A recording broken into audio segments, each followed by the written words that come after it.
أعوذ بالله من الشيطان الرجيم. بسم الله الرحمن الرحيم.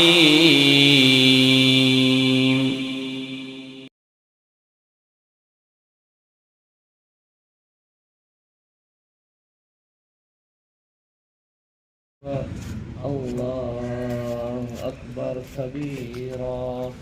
الله أكبر الله أكبر. الله أكبر كبيرا. الله أكبر الله أكبر. الله أكبر كبيرا. الله أكبر الله أكبر. الله أكبر كبيرا.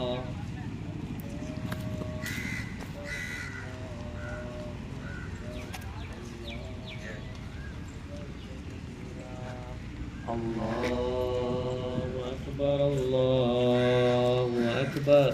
الله أكبر كبيرا.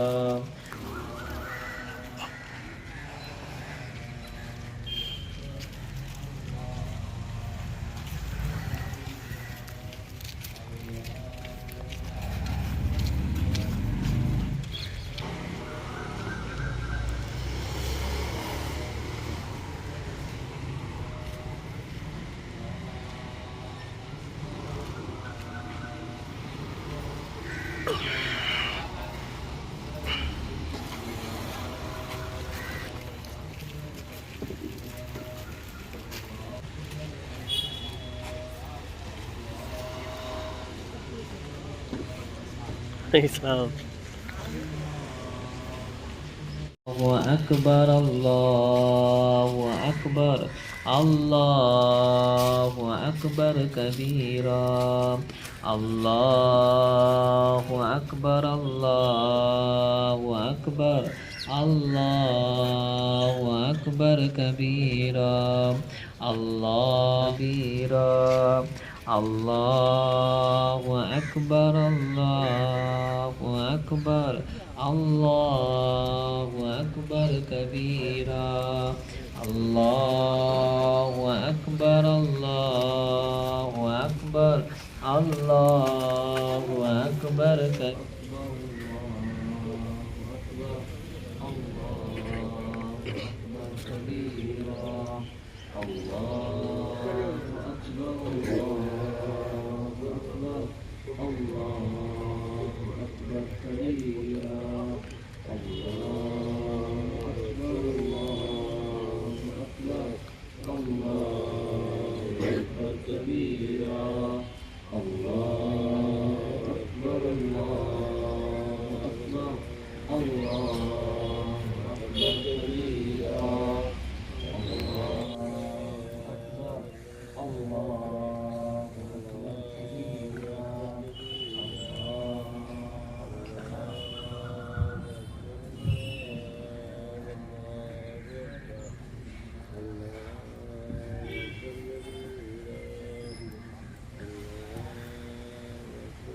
இன்னும் சில நிமிடங்களில் தொழுகை ஆரம்பமாக இருக்கிறது. வெளியிலிருந்து வர சகோதரர்கள் விரைவாக வருமாறு கேட்டுக்கொள்கிறோம். இன்னும் சில நிமிடங்களில் தொழுகை ஆரம்பமாக இருக்கிறது. வெளியிலிருந்து வரக்கூடிய சகோதரர்கள் விரைவாக வருமாறு கேட்டுக்கொள்கிறோம்.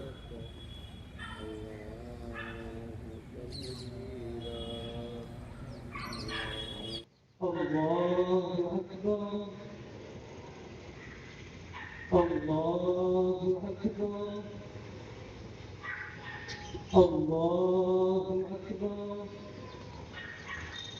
الله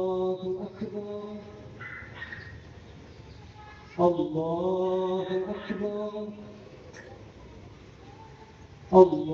الله أكبر الله أكبر. الحمد لله رب العالمين الرحمن الرحيم مالك يوم الدين إياك نعبد وإياك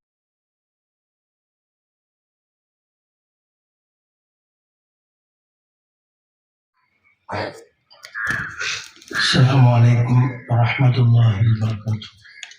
الحمد لله نحمده ونستعينه ونؤمن به ونتوكل عليه ونعوذ بالله من شرور أنفسنا ومن سيئات أعمالنا من يهده الله فلا مضل له ومن يضلله فلا هادي له وأشهد أن لا إله إلا الله وأشهد أن محمدا عبده ورسوله. أما بعد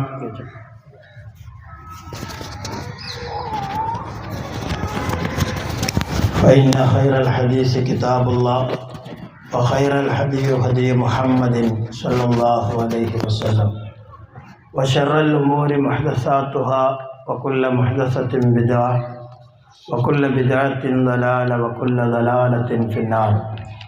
أيها الإخوان والأخوات أوصيكم وإياي أولا بتقوى الله.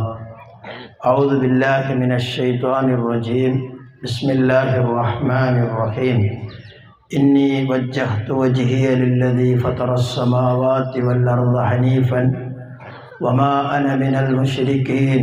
وحاجه قومه قال أتحاجوني في الله وقد هداني ولا أخاف ما تشركون به إلا أن يشاء ربي وسع ربي كل شيء علما أفلا تتذكرون. وكيف أخاف ما أشركتم ولا تخافون أنكم أشركتم بالله ما لم ينزل به عليكم سلطانا فأي الفريقين أحق بالأمن إن كنتم تعلمون. அன்பார்ந்த சகோதரர்களே சகோதரிகளே, அல்லாஹு சுப்ஹானஹு வ தஆலா நம் அனைவருக்கும் நம்மளுடைய மார்க்கத்தில் கடமையாக்கி இருக்கின்ற நமக்கு கொண்டாடுவதற்கென்று அல்லாஹு சுப்ஹானஹு வ தஆலா தன்னுடைய தூதர் ஸல்லல்லாஹு அலைஹி வஸல்லம் மூலமாக நமக்கு காட்டித்தந்த 2 பண்டிகைகள், ரமலானுடைய முடிவில் ஈதுல் ஃபித்ர் என்ற பண்டிகை, அதே போன்று துல்ஹிஜ்ஜா மாதத்தினுடைய 10ஆம் தேதி ஈதுல் அல்ஹா என்று சொல்லக்கூடிய 2வது பண்டிகை. வேறு எந்த விதமான பண்டிகைகளோ கொண்டாடல்களோ இந்த மார்க்கத்திலே நமக்கு வழிகாட்டவில்லை என்பதையும் இந்த சந்தர்ப்பத்தில் நாம் புரிந்து கொள்ள வேண்டும். பண்டிகைகள் கொண்டாட்டங்கள் என்று சொல்லும் பொழுதே பொதுவாக ஆட்சியாளர்களுக்கு போலும் பயம் உண்டாக்கக்கூடிய ஒரு விஷயந்தான். இன்றைக்கு பண்டிகை கொண்டாடாத மக்களும் இருக்கிறார்கள். அவர்கள் இன்ஷா அல்லாஹ் விரைவில் சரியான நாட்களில் அவர்களுடைய இபாதத்திற்கு வருவார்கள் என்று நாம் நம்புவதோடு, சரியான நாட்களில் அந்த இபாதத்து செய்வதற்குண்டான காரியங்களை அவர்களுக்கு சொல்லிக் கொடுக்க வேண்டும் என்பதையும் இந்த சந்தர்ப்பத்தில் நினைவுபடுத்துகிறேன். பண்டிகைகள் என்று சொல்லும் பொழுது பயமாக இருக்கும் என்பதை நான் சொன்னது காரணம், உங்களுக்கு தெரியும், ஏதாவது ஒரு பண்டிகை நடைபெறுகிறது என்றால் அதற்கு முதல் நாளில் குடித்து கூத்தாடி அதுபோன்ற சாலைகளில் பலவிதமான பிரச்சனைகள் ஏற்படுத்தக்கூடிய இளைஞர்களை நாம் பார்க்க முடியும். அதுபோன்ற மிகப்பெரிய சத்தத்துடன் வெடிவெடித்து பண்டிகைகள் கொண்டாடக்கூடியவர்களும் இருக்கிறார்கள். சுற்றுச்சூழலுக்கும் மனிதர்களுக்கும் பலவிதமான இடையூறல்களோடு தான் பல பேர் பண்டிகை கொண்டாடி கொண்டிருக்கிறார்கள். காரணம் என்ன அப்படின்னால், இறைவனுடைய வழிகாட்டுதல் இல்லாமல், இறை தூதர்களுடைய வழிகாட்டுதல் இல்லாமல் அவர்கள் நடந்து கொண்டதினுடைய விளைவுகள் தான் அது எல்லாமே. ஆனால் இன்னைக்கு உலகத்தில் பல பகுதிகளில் முஸ்லீம்கள் கொண்டாடக்கூடிய இந்த பண்டிகை அனைவரும் உத்து பார்க்கக்கூடிய ஒரு பண்டிகை. என்னன்னு கேட்டிங்கன்னா, அந்த பண்டிகையுடைய முக்கியமான ஒரு காரியம் என்பது ஈது தொழுகை முடித்த பிறகு குர்பானி அறுத்து பலியிடுதல் என்ற விஷயம் இல்லையா? எத்தனையோ ஏழை எளிய மக்களுக்கு அவர்கள் ஒரு பண்டிகை நாட்களில் அவர்கள் காசு கொடுத்து வாங்கக்கூடிய இறைச்சியை, மாம்சங்களை ஃப்ரீயாக அவர்களுக்கு சதக்காவாக கொடுத்து கொண்டாடக்கூடியது தான் இந்த பண்டிகை. அது இந்தியாவுடைய ஜிடிபியிலேயே பெரிய ஒரு வளர்ச்சியை உண்டாக்கக்கூடிய காரியமாக இருக்குது. அப்போ இந்த பண்டிகையினால் எந்த விதமான மக்களுக்கு இடையூறுகளும் இல்லை என்பதோடு இந்தியா என்ற நாடு மட்டுமல்ல, எங்கே அது கொண்டாடினாலும் எத்தனையோ பேர்களுக்கு தொழில் வாய்ப்பு கொடுக்கக்கூடிய, எத்தனையோ பேருக்கு இலகுவாக உணவு கிடைக்கக்கூடிய ஒரு பண்டிகையாக தான் இருக்கிறது என்பதை நாம் உணர்ந்து கொள்ள வேண்டும். அல்லாஹ் சுப்ஹானஹு வ தஆலா சொன்ன சட்டத்தின் அடிப்படையில் மனிதர்கள் வாழும் பொழுது அது அனைவருக்கும் நிம்மதியை தரக்கூடியதாக இருக்கும். அது மட்டும் இல்லாமல் நமக்கு தெரியும், இந்த பண்டிகை மட்டுமல்ல, இஸ்லாத்தினுடைய எல்லா காரியங்களையும் அது எதோடு இணைத்திருக்கும் அப்படின்னால் தௌஹீத் என்ற ஒரு அடிப்படையான காரியத்தோடு தான் இணைச்சிருக்கும் இல்லையா? தௌஹீதுங்கிறது இன்னைக்கு நமக்கு கிடைத்திருக்கிறதுனால நமக்கு அது பெருசாக தெரியாது, ஒரு முக்கியத்துவம் இருக்காது. அது என்ன இருக்குது அப்படின்னு நினச்சிட்டு இருக்கிறோம். ஆனால் நம்ம கவனிக்க வேண்டியது என்னென்னா, இன்றைக்கு நம்ம பண்டிகை கொண்டாடக்கூடிய நாட்களில் இதனுடைய மாதம் ஆரம்பிக்கும் பொழுதே அதிகமாக நினைவு கூறக்கூடிய ஒரு இறை தூதர் யார் என்றால் இப்ராஹிம் அலைஹிஸ்ஸலாம் இல்லையா? உலகத்தில் உள்ள 3 மிகப்பெரிய ஒரு கொள்கையுடைய, மதங்களுடைய, மார்க்கங்களுடைய தலைவராக இருக்கக்கூடிய ஆள் தான் இப்ராஹிம் அலைஹிஸ்ஸலாம். கிறிஸ்தவர்கள் அவரை மிகப்பெரிய அந்தஸ்துடன் பார்க்கக்கூடியவர்களாக இருக்கு. யூத சமூகமும் அவரை மிகப்பெரிய கண்ணியத்துடன் பார்க்குறாங்க. முஸ்லீம்களை பொறுத்த வரைக்கும் அபுல் அம்பியா, இறை தூதர்களின் தந்தை, ஹலீலுல்லா, அல்லாவோடு மிக நெருக்கமான ஆள், இப்படிங்கிற அடிப்படையே கொண்ட ஒரு தூதராக அவர் இருக்கிறார். இப்போ யோசிச்சு பாருங்க, ஒரு பண்டிகை கொண்டாடும் பொழுது யாரை பற்றி நம்ம நினைவு கூறுகிறோமோ அவர் எதுக்காக பாடுபட்டார் என்ற இடத்துல நம்ம வரும் பொழுது, இன்னைக்கு மற்ற நூல்கள் எல்லாம் பார்த்தீங்கன்னா அவருடைய வரலாறோ அவரை பற்றியுள்ள அவருடைய தாவா பணிகளோ நாம் பார்க்க முடியாது. இன்னைக்கு 3 சமூகங்களும் மிக கண்ணியமாக பார்க்கக்கூடிய இப்ராஹிம் அலைஹிஸ்ஸலாமுடைய வரலாறு, அவர் என்ன செய்தார் என்று பார்க்க வேண்டுமானால் குர்ஆனுக்கு தான் வர வேண்டும், குர்ஆனில் தான் இருக்கிறது. அதுக்கு அடுத்தபடியாக முஹம்மது நபி ஸல்லல்லாஹு அலைஹி வஸல்லம் அவர்களுடைய வார்த்தைகளின் மூலமாக தான் அவருடைய வரலாறு இன்னைக்கு உலகத்துக்கு தெரியும். அது மட்டும் இல்லாமல் அவரை பற்றி நான் சொன்னேன் இல்லையா, தௌஹீத் என்ற ஒரு அடிப்படையான விஷயம் நமக்கு பெருசா தெரியலங்கிறதுக்கு நமக்கு புரியணும்னால், இப்ராஹிம் அலைஹிஸ்ஸலாம் அல்லாஹ்வோடு மிக நெருக்கமாக இருந்தும் அவருடைய வாப்பாக்கு தௌஹீத் கிடைக்கல. யோசிச்சு பாருங்க, அவருடைய வாப்பாக்கு அது கிடைக்கல. அது மட்டும் இல்லாமல் இறை தூதர்களில் அல்லாஹ் சுப்ஹானஹு வ தஆலா 2 தூதர்களுடைய மனைவிமார்கள் அல்லாஹ் குறிப்பிடுகின்றார். அது யாரு? நூஹ் அலைஹிஸ்ஸலாமுடைய மனைவி, லூத் அலைஹிஸ்ஸலாமுடைய மனைவி. 2 இறை தூதர்கள் தான், தௌஹீதுக்காக பிரச்சாரம் செய்தவர்கள் தான்.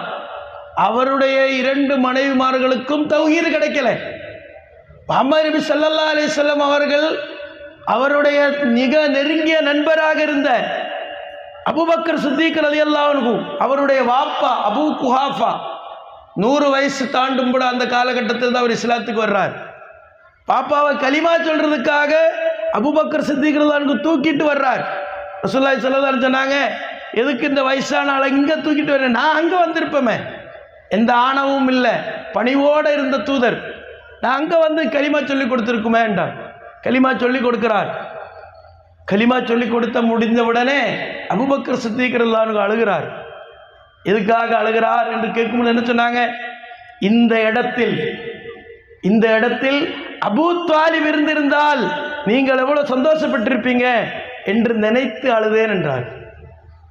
இப்போ யோசிச்சு பார்க்க வேண்டும், ரசூலுல்லாஹி ஸல்லல்லாஹு அலைஹி வஸல்லம் அவர்களுக்கு அவருடைய அழைப்பு பணிக்கு மிகப்பெரிய பலமாக இருந்த அபூ தாலிப், அவர் கலிமா சொல்லி இருந்தால் மறுமையில் அவருக்காக ஏதாவது அல்லாஹ்விடத்தில் பரிந்துரை செய்யலாம் என்று நினைத்த தூதர் ஸல்லல்லாஹு அலைஹி வஸல்லம், அல்லாஹ் சுப்ஹானஹு வ தஆலா தூதரிடத்தில் சொல்றார், இன்னக லா தஹ்தி மன் அஹ்பப் வலாக்கின்னல்லாஹ யஹ்தி மன் யஷா. ஒரு தூதராக இருந்தால் நீ நாடியவர்களுக்கெல்லாம் இந்த தௌஹீத், இந்த இறைவனோடுள்ள அந்த நெருக்கத்தினுடைய வழியை நீ காட்ட முடியாது, அதில் கொண்டு வர முடியாது, சொல்லிக் கொடுக்கலாம். ஏற்றுக்கொள்ள வேண்டுமானால் அல்லாஹ்வுடைய நாட்டம் இருக்க வேண்டும். இந்த நாளில் சகோதரர்களை நாம் மிகப்பெரிய பொக்கிஷமாக நினைக்க வேண்டிய அடிப்படை விஷயம்னா நமக்கு அல்லாஹ் சுப்ஹானஹு வ தஆலா ஷிர்க் இல்லாத ஒரு வாழ்க்கை தந்திருக்கு என்பதுதான் நம்ம இந்த நேரத்தில் யோசிக்க வேண்டும். அதனால்தான் அந்த ஆயத்தோதன இன்னி வஜ்ஜஹ்து வஜ்ஹிய லில்லதி ஃபதரஸ் ஸமாவாத்தி வல் அர்த ஹனீஃபன் வமா அன மினல் முஷ்ரிக்கீன். இப்ராஹிம் அலைஹிஸ்ஸலாம் இடத்தில் அல்லாஹ் சுப்ஹானஹு வ தஆலா சொல்லி அவர் இந்த உலகத்துக்கு அறிவிக்கிறார், நீங்கள் என்னுடைய வழியிலாக இருந்தால் நீங்கள் அறிந்து கொள்ளுங்கள், வமா அன மினல் முஷ்ரிக்கீன், நான் இணை வைப்பாளர்களில் பட்ட ஆள் இல்லை. இது இந்த ஆயத்து சூரா அன்ஆம் 6வது அத்தியாயத்திலே 79, 80, 81 வசனங்களை படிச்சு பார்க்க வேண்டும். நேரத்தின் அருமையை கருதி சுருக்கி சொல்கிறேன். அந்த ஆயத்தினோட தொடர்ச்சியில் அவர் சொல்றாரு, இன் வலா அகாஃபு மா துஷ்ரிகுன், நீங்கள் இணை வைக்கக்கூடிய எதை நாம் பயப்படுறதில்லை. நீங்க என்னென்ன இணை வைத்து இருக்கிறார்களோ அதை பற்றி எனக்கு பயமே இல்லை. 3வது அந்த ஆயத்தில் சொல்ற ஒரு வார்த்தை இருக்கு, என்னது? ஃபையுல் ஃபரீகைன் அஹக்கு பில் அம்ன், நம்ம 2 சாரார்களில் மிக நிம்மதியுடன் இருக்கிறதுக்கு தகுதி யாருக்கு என்ற கேள்விதான். இது எதனால சொல்றேன் தெரியுமா? தௌஹீது என்ற வார்த்தை ஒரு வார்த்தை மட்டுமல்ல, லா இலாஹ இல்லல்லாஹ் என்ற அந்த வார்த்தை இருக்கு பார்த்தீங்களா, அது ஒரு வார்த்தை இல்லை, ஒரு மனிதனுக்கு தன்னுடைய வாழ்க்கையில் முழுமையாக நிம்மதியை தரக்கூடிய வார்த்தை தான். அல்லாஹ்வுக்கு கட்டுப்பட்டு இருக்கக்கூடிய வார்த்தை.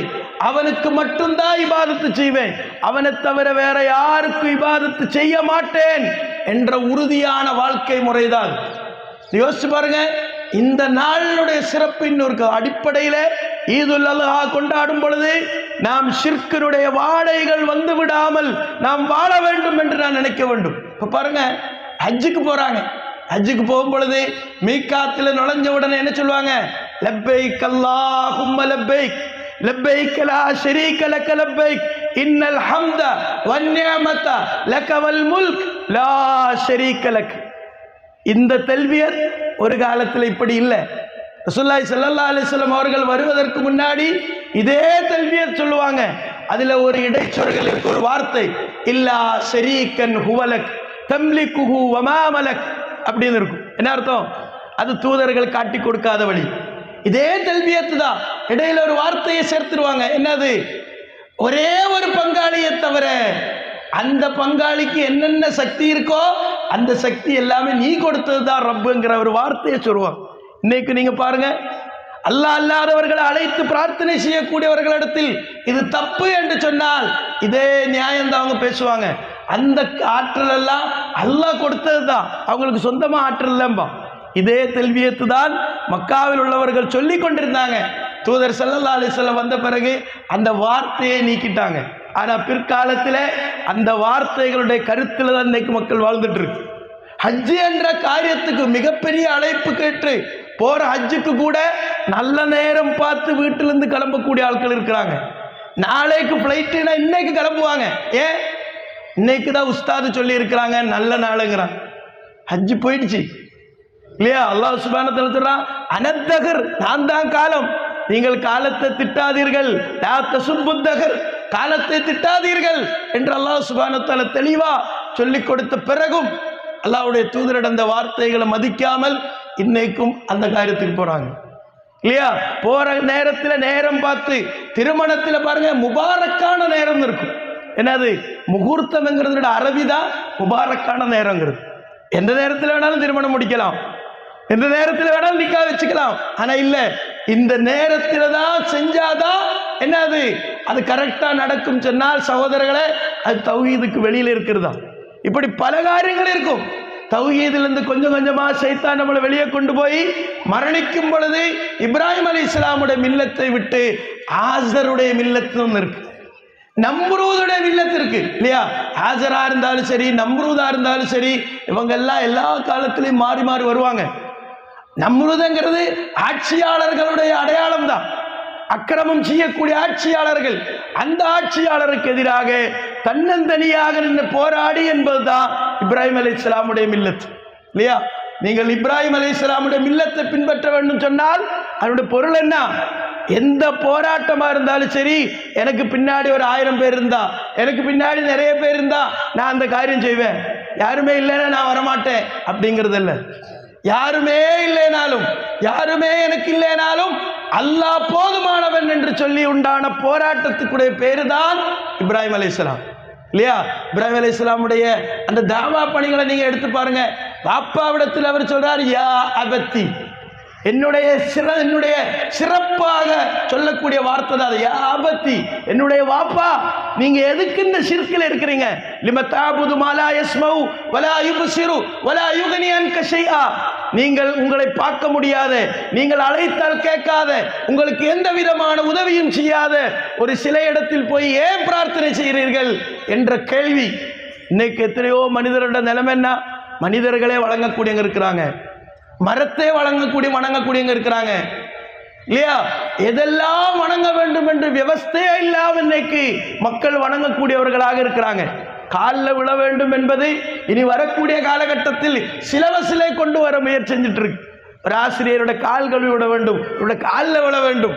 ஷிர்கை கொஞ்சம் கொஞ்சமாக புகுத்தக்கூடிய காலகட்டங்களில் நாம் இப்ராஹிமாக இருக்கிறோமா என்பதுதான் இந்த நாளில் நமக்குண்டான கேள்வி. எத்தனையோ இப்ராஹிம் நம்ம கூட்டத்தில் இருக்கும், எத்தனையோ பேருக்கு இப்ராஹிம் முகம்மதுங்கிற பேரெல்லாம் இருக்கும். ஆனால் அந்த தூதர்களுடைய வழியில் அவர்கள் இருக்கிறோமா என்பது அவர்கள் ஒவ்வொருத்தரும் கேட்க வேண்டிய கேள்வி. இன்னொரு விஷயத்தை சுருக்கி நான் முடிச்சுக்கிறேன். என்ன தெரியுமா? இந்த நாளுக்கு இன்னொரு சிறப்பு இருக்கு. அது என்ன? அல்யௌம அக்மல்து லக்கும் தீனக்கும் வ அத்மம்து அலைக்கும் நிஅமதி வ ரலீது லக்குமுல் இஸ்லாம தீனா. ரசூலுல்லாஹி ஸல்லல்லாஹு அலைஹி வஸல்லம் அவர்கள் அரஃபாவிலிருந்து மினாவுக்கு கிளம்பும் பொழுது வஹி வருது.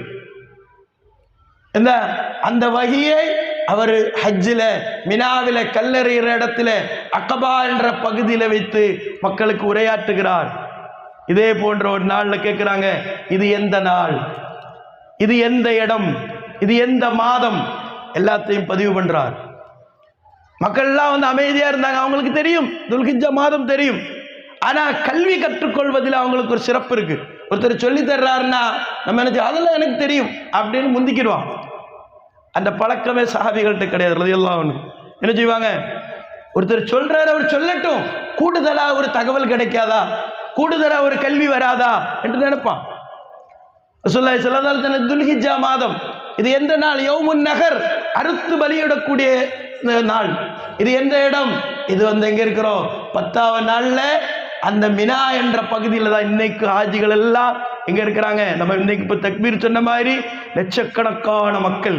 யோசிச்சு பாருங்க, உலகத்தில் எந்த ஒரு நோட்டீஸ் இல்லாம, எந்த விதமான அழைப்புகள் இல்லாம லட்சக்கணக்கான மக்கள் அந்த நேரம் ஆகும் பொழுது சொந்த காசை செலவு பண்ணி அந்த இடத்துக்கு வர்றாங்க இல்லையா?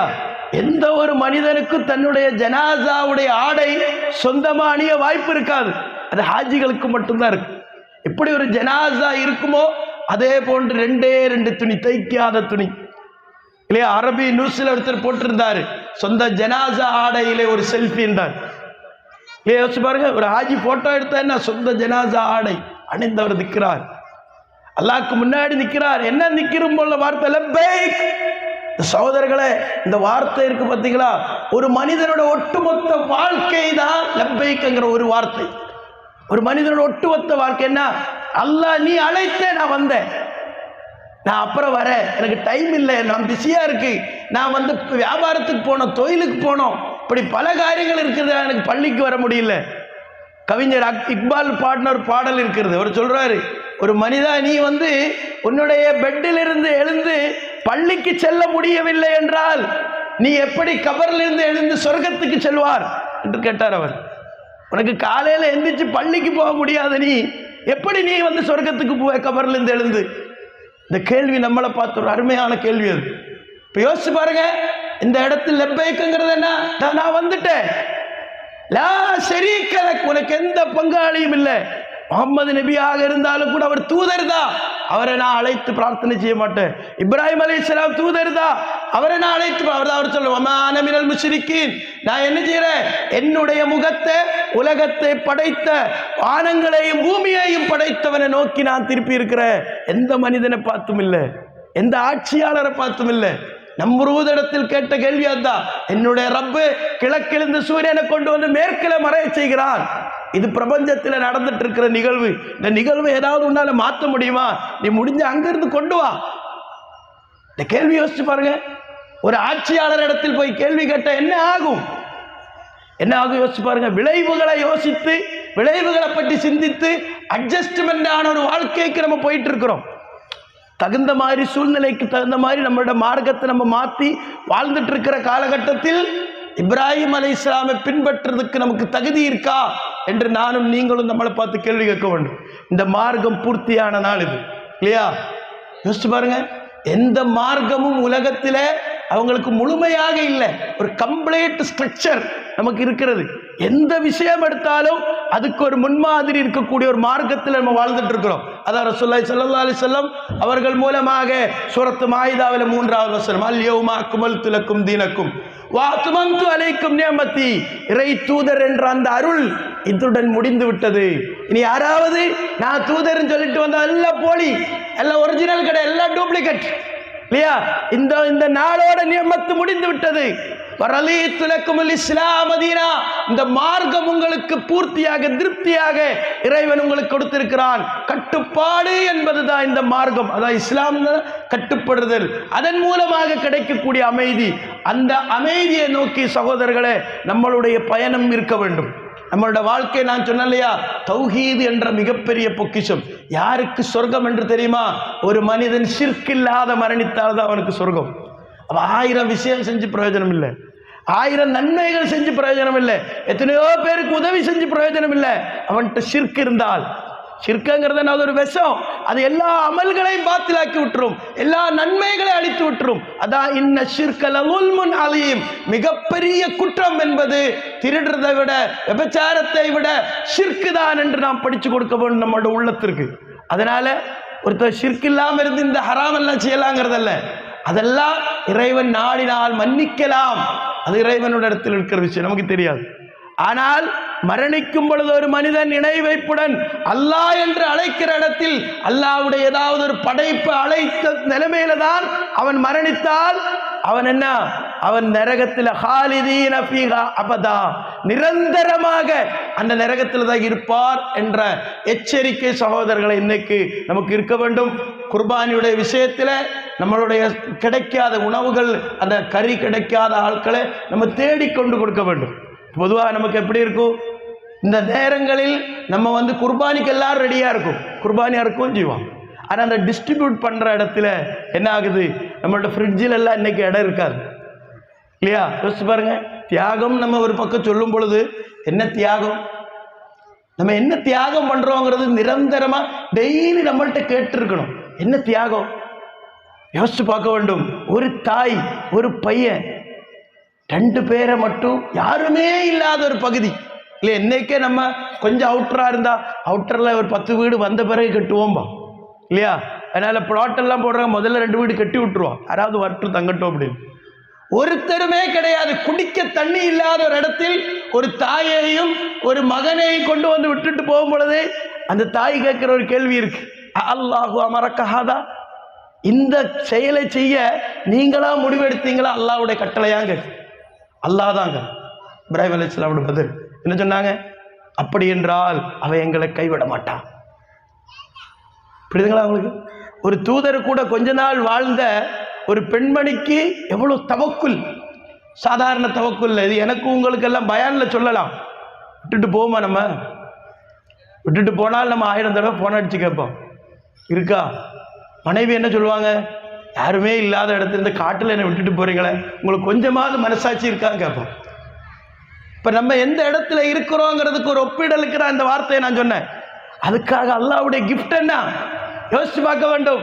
உலகத்தில் அத்தனை பேரும் உலகம் அழியும் வரைக்கும் நினைவுபடுத்தும் விதமாக ஸஃபா மர்வா கடையில ஓட வேண்டும் என்ற அல்லாஹ்வுடைய கட்டளை. ஒரு பெண்மணியுடைய தியாகத்தை அல்லாஹ் சுப்ஹானஹு வ தஆலா ஒரு அடையாளமாக்கி வைத்தான். ஒரு குழந்தையினுடைய தாகத்தை உலகத்துக்கே நீரூட்டி அல்லாஹ் சுப்ஹானஹு வ தஆலா ஜம் ஜம் போறதை நிறுத்திவிட வேண்டும் என்று சொல்ற அளவுக்கு நீரூற்று உண்டாக்கிட்டான். எல்லா நாகரிகங்களும் எப்படி வளரும், எங்க வளரும்? ஒரு நதி, ஒரு ஆற்றுக்கு பக்கத்தில் தான் வளரும் இல்லையா? நம்ம படிச்சதெல்லாம் மோகஞ்சதாரோ, ஹாரப்போ எல்லாமே. நாகரிகம் எப்படி வளரும்? ஒரு பாலைவனத்தில் வளருமா? உண்டாகுமா? அல்லாஹ் சுப்ஹானஹு வ தஆலா பாலைவனத்தில் உண்டாக்குனா ஒரு கல்ச்சர். எப்படி? ஒரு பச்சை தண்ணியை வச்சு ஒரு தாயை ஒரு சின்ன ஒரு குழந்தையை வைத்து அல்லாஹ் சுப்ஹானஹு வ தஆலா உண்டாக்கணும். இது நமக்கு என்ன பாடம்? அல்லாஹ் நாடினால் உலக சட்டங்களும் உலக வரலாறு எல்லாம் விஷயம் இல்லை, எல்லாத்தையும் அல்லாஹ் மாற்றுவான். மாற்ற வேண்டுமானால் எனக்கும் உங்களுக்கும் அல்லாஹ் மீது உறுதியான தவக்குல் உண்டாக வேண்டும். ஒரு கதையில் ஒருத்தர் சொல்லுவார், ஒருத்தர் வந்து இறைவா என்னை பாதுகாத்து விடுன்னு சொல்லிட்டு ஒரு மரத்தில் பிடிச்சி நிற்கிறார். அப்போ ஒருத்தர் வந்தாரா, ஒரு சொன்னார், இறைவன் உன்னை பாதுகாப்பா, நீ அந்த கையை விடுங்கிறான். கையை நான் விட மாட்டேன், உறுதியாக பிடிச்சிட்டு இருப்பேன். அப்படி சொல்கிறாரு, நீ இறைவன் இருக்கு நம்புறான், ஆனால் இறைவனை நீ நம்பலை. நீ பிடிச்சாதான் உனக்கு வந்து பாதுகாப்பு என்று நினைக்கிற வரைக்கும் இது ஒரு உதாரணம் தான், குர்ஆன் ஹதீஸ் எல்லாம் கிடையாது. எதுக்குன்னு கேட்டீங்கன்னா, நம்ம பல இடங்களிலும் அல்லாஹ் பாதுகாப்பான் என்று சொன்னாலும் கூட ஒரு ஷக்கு, ஒரு சந்தேகம் உள்ளத்தில் இருந்துட்டே தான் நம்ம அந்த வார்த்தையை சொல்றோம். ஆனால் இப்ராஹிம் அலைஹிஸ்ஸலாமை நெருப்பில் போடும் பொழுது யாருமே பாதுகாக்கிறதுக்கு இல்லை இல்லையா? அவர் என்ன சொன்னாரு? தேவையில்லாம நான் பேசிட்டோம், நம்ம என்ன நினைப்போம், உள்ள தேவையில்லாம பேசிட்டோம், தேவையில்லாம ஆட்சியாளர்களை பகைச்சிட்டோம், இதெல்லாம் தேவையில்லைன்னு நினைப்போம் இல்லையா? ஒரு பேச்சில் ஒரு எஃப்ஐஆர் வந்தாலே நம்ம பயப்பட்டு ஓடுவோம் இல்லையா? இப்ராஹிம் அலைஹிஸ்ஸலாம் ஹஸ்பி அல்லாஹ் வ நிஅமல் வக்கீல், மிகப்பெரிய வக்கீலா வந்தான். அவனை தவிர வேற வக்கீல் தேவையில்லை. ஹஸ்பி அல்லாஹ், எனக்கு அல்லாஹ் போதும். சகோதரர்களே, ஈதுல் அல்ஹாங்கிறதுனுடைய கோர் சப்ஜெக்ட்ங்கிறது என்னன்னு தெரியுமா? வாழ்க்கையில நம்ம லப்பைக் என்ற வார்த்தைக்கு ரெடியா இருக்கிறது, ஹஸ்பி அல்லாஹ் என்ற வார்த்தைக்கு அடிப்படையா இருக்கிறது. அஹக்கு பில் அம்ன், நிம்மதியாக இருக்கிறதுக்கு மிக தகுதியானவன் தௌஹீத் உள்ளவன் மட்டும்தான் என்ற வார்த்தையில நம்ம உள் வருவது. இதெல்லாம் வரும் பொழுதுதான் உண்மையான ஈதுல் அல்ஹா. அதான் குர்பானியை பிடிச்சு வளர்த்தோன்னா அந்த கறியோ அந்த இரத்தமோ அல்லாட்ட வந்து போய் சேர்க்க வேண்டியதில்லை, அது மக்கள்கிட்ட போகணும். அது அறுக்கிற உங்களுடைய தக்வா, நீங்க எந்த அளவுக்கு அது கண்ணியமாக உங்களோட பொருளாதாரத்தை செலவழிச்சு நீங்க அதை அறுக்கிறோமோ, சொந்த மகனே இப்ராஹிம் அலைஹிஸ்ஸலாம் கூட்டிட்டு போய் அறுக்கக்கூடிய நேரத்தில் அவர் அந்த இது அரஃபாங்கிற நாள்ல என்னது யௌமு நஹர் யௌமு அரஃபா, அதுக்கு முந்தி யௌமு தர்வியா 8, 9, 10 8ஆவது நாள்ல அவர் கனவு காணுகிறார். 9ஆவது நாள்ல அல்லாஹ் சுப்ஹானஹு வ தஆலா அரஃபா அவருக்கு புரிய வைத்தார், இதான் வந்து உங்க மகனை தான் இருக்கணும். மகன்கிட்ட கேட்குறாங்க, அல்லாஹ் வந்து எனக்கு இப்படி கட்டளை இருக்கு, நீ என்ன சொல்றேங்க? என்ன சொன்னாங்க? நீங்க அந்த மாதிரி நிறைய கனவெல்லாம் காணுவீங்க, அதுக்கெல்லாம் நான் ஒத்து வருமா? இன்னைக்கு நம்ம பிள்ளைங்க என்ன சொல், வேற ஏதோ பார்த்துருப்பீங்கம்பாங்க. சத்தஜிதுனி இன்ஷா அல்லாஹ், அல்லாஹ் நாடினால் பொறுமைசாலிகளில் என்ன நீங்க பார்க்கலாங்கிற அந்த மகனுடைய தியாகம் இருக்கு பார்த்தீங்களா? அந்த மாதிரி பிள்ளைகளை உருவாக்க யார் அதுக்கு முயற்சி செஞ்சிருப்பாங்க? ஒரு தாய் இல்லையா? ஹாஜராங்கிற அந்த தாய். அது மாதிரி உள்ள தாய்மார்கள் நமக்கு உண்டாக வேண்டும் என்ற பாடல் சகோதரர்கள் இந்த நேரத்தில் இருக்கிறது. நேரத்தின் அருமையை கருதி முடித்துக் கொள்கிறேன். அல்லாஹ் சுப்ஹானஹு வ தஆலா இப்ராஹிம் அலைஹிஸ்ஸலாமுடைய வரலாறிலிருந்து பாடம் படித்து நாம் ஒவ்வொருவரும் நம்மளுடைய பேர் வேறையாக இருந்தாலும் இப்ராஹிம் அலைஹிஸ்ஸலாமுடைய அந்த தன்மை நமக்கு உண்டாக்குவதற்காக நாம் முயற்சி செய்ய வேண்டும். அல்லாஹ் அருள் செய்வானாக. நோய் மற்றும் கஷ்டத்தில் இருக்கக்கூடிய பல சகோதரர்கள் இருக்கிறாங்க, தொழுகைக்கு வர முடியாமல், மக்களை பார்க்க முடியாமல் வீட்டிலேயே இருக்கக்கூடிய நோயில் கஷ்டத்தில் இருக்கக்கூடிய சகோதரர்கள் இருக்கிறாங்க, சகோதரிகள் இருக்கிறாங்க. அல்லாஹ் சுப்ஹானஹு வ தஆலா அவருடைய ஷிஃபா நோய் நிவாரணத்தை வழங்கி அவர்களுக்கும் மக்களோடு மக்களாக இருந்து வாழக்கூடிய அருளை அல்லாஹ் சுப்ஹானஹு வ தஆலா தந்த அருள் புரிவானாக. வ ஆகிர் தாவானா அனில் ஹம்துலில்லாஹி ரப்பில் ஆலமீன். அல்லாஹும்ம யா முகல்லிபல் குலூப் சப்பித் குலூபனா அலா தீனிக். اللهم يا مقلب القلوب ثبت قلوبنا على دينك. ربنا آتنا في الدنيا حسنة وفي الآخرة حسنة وقنا عذاب النار. السلام عليكم.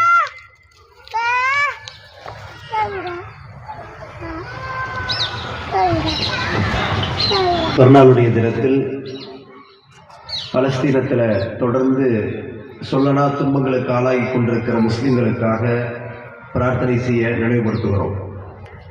நம்முடைய பகுதியைச் சேர்ந்த 47 வயது சகோதரர் சாந்த் முகமது அவர்கள் மூளை அறுவை சிகிச்சை செய்து கவலைக்கிடமான நிலையில் இருக்கிறார். அவருக்காக துஆ செய்ய நினைவுபடுத்துகிறோம். பெருநாளுடைய தினத்தில் திடல் ஏற்பாட்டு செலவினங்களுக்காக வசூல் செய்யப்படும். விருப்பம் இருக்கிற சகோதரர்கள் நன்கொடை அளித்து ஒத்துழைக்கலாம் என்று நினைவுபடுத்துகிறோம். ஹிஜ்ரி 1447 ஹிஜ்ரி கேலண்டர் வெளிவந்திருக்கிறது. அந்த கேலண்டருடைய பிரிண்டிங் காஸ்ட் 20 ரூபாய்க்கு சகோதரர்கள் விற்பனை செய்வார்கள். அதனுடைய அச்சக விலைக்கு சகோதரர்கள் விற்பனை செய்வார்கள். மாதாந்திர நோன்புகள், மாதாந்திர துவக்கங்கள் எல்லாவற்றையும் அறிந்து கொள்வதற்கும், தினசரி பிறைகளை வானில் பார்த்து ஒப்பிட்டுக் கொள்வதற்கும் அந்த கேலண்டர் பெருமுதவியாக இருக்கும். தேவைப்படுகிற சகோதரர்கள் வாங்கி பயன்பெறுமாறு கேட்டுக்கொள்கிறோம். பிறநாள் தொழுகைக்காக இந்த திடலை தந்து ஒத்துழைத்த ஹார்வி ஸ்கூல் நிர்வாகத்திற்கு நன்றியை தெரிவித்துக் கொள்கிறோம். குர்பானிக்கு பிறகு சுகாதார சீர்கேடு ஏற்படாத விதத்தில் தூய்மையாக நம்முடைய சுற்றுப்புறத்தை அமைத்துக் கொள்ள வேண்டும் என்றும் இந்த நேரத்தில் உங்களுக்கு மத்தியில் நினைவுபடுத்துகிறோம். இது போன்ற மார்க்க சொற்பொழிவுகள் மற்றும் இஸ்லாமிய காணொளிகள் காண நமது தமிழ் இஸ்லாமிக் ஃபுட்டேஜ் என்கிற யூடியூப் சேனலை சப்ஸ்கிரைப் செய்து கொள்ளுங்கள். ஜஸாக்குமுல்லாஹு ஹைரன் கஸீரா.